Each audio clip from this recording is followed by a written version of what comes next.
প্রিয়তমসু, আজ এই বাসন্তিক প্রভাতে তোমার কথা হঠাৎ মনে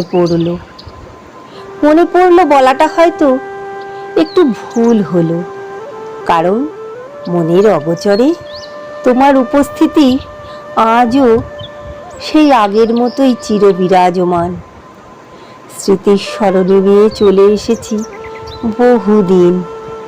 তোমার সাথে হাতে হাত রেখে একদা যে পথে হেঁটেছিলাম, সেই পথ আজ ধুলা পরিব্যাপ্ত হয়ে পড়ে আছে। বসন্তের স্নিগ্ধ সমীরণে পথের ধুলো কিছুটা সরে যাওয়াতে আবার স্মৃতিতে জেগে উঠল পথখানি। আমার মতো তোমারও কি মনে পড়ে ফেলে আসা সেই দিনগুলোর কথা?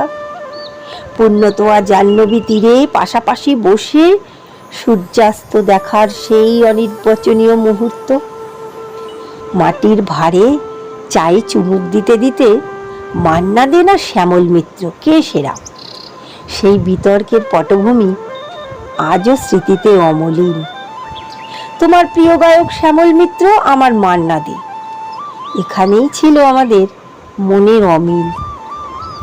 তর্কে হেরে গিয়ে আমি কখনো কখনো মুখ ভার করে বসে থাকলে তুমি কতভাবে চাইতে আমার মান ভাঙাতে। দুটি মনের অজান্তে ভাঙার সূত্রপাত বোধহয় তখন থেকেই শুরু হয়েছিল। আস্তে আস্তে বাড়ল দূরত্ব, ফিকে হতে থাকলো সম্পর্কের রং, আলগা হলো বাঁধন, তারপর দূরত্ব। হ্যাঁ, শুধুই দূরত্ব। তোমার আমার মাঝে আজ দূরত্ব কয়েক হাজার মিলিয়ন, তবে মনের আঙিনায় নিত্য তব বাস। তুমি আমায় মনে রেখেছো কিনা সে প্রশ্ন আজ অবান্তর। আমার স্মৃতির পাতায় কিন্তু তুমি আজও উজ্জ্বল।